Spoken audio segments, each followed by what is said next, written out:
भारत के इतिहास में अनेक वीरांगनाओं ने अपनी बहादुरी, प्रेम और बलिदान की मिसाल पेश की है। उन्हीं में से एक थी रानी पद्मावती, जिनकी सुंदरता, बुद्धिमानी और प्रेम की कहानी आज भी इतिहास के पन्नों में दर्ज है। चित्तौड़ की महारानी पद्मावती और मेवाड़ के महाराज रतन सिंह के प्रेम की गाथा युगों युगों तक लोगों के दिलों में बसी रहेगी। लेकिन इस प्रेम कहानी में एक खलनायक भी था, दिल्ली का सुल्तान अलाउद्दीन खिलजी। यह कहानी प्रेम, बलिदान और आत्मसम्मान की अद्भुत मिसाल है। रानी पद्मावती का जन्म और सुंदरता। पद्मावती का जन्म सिंहल द्वीप, वर्तमान श्रीलंका में हुआ था। वह एक अत्यंत सुंदर राजकुमारी थी, जिनकी खूबसूरती की चर्चा दूर दूर तक फैली हुई थी। कहा जाता है कि उनकी सुंदरता को देखने के लिए लोग व्याकुल रहते थे। उनकी सुंदरता के साथ साथ उनकी बुद्धिमानी और वीरता भी अतुलनीय थी। रानी पद्मावती और महाराज रतन सिंह का प्रेम, राजकुमारी पद्मावती की सुंदरता और बुद्धिमता की ख्याति मेवाड़ तक पहुंची। मेवाड़ के राजा रतन सिंह ने जब उनके गुणों के बारे में सुना तो वे उनसे विवाह करने के लिए आतुर हो उठे। उन्होंने सिंहल द्वीप की यात्रा की और वहां जाकर स्वयंवर में भाग लिया। विभिन्न कठिन परीक्षाओं को पार करने के बाद राजा रतन सिंह ने राजकुमारी पद्मावती का दिल जीत लिया और दोनों का विवाह बड़े धूमधाम से हुआ। विवाह के पश्चात रानी पद्मावती चित्तौड़गढ़ आईं और मेवाड़ की महारानी बनी।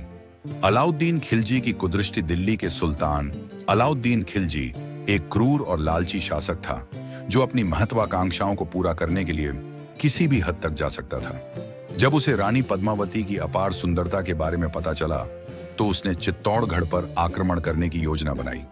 उसने चित्तौड़ के किले को घेर लिया और राजा रतन सिंह को एक चालाकी से बंदी बना लिया।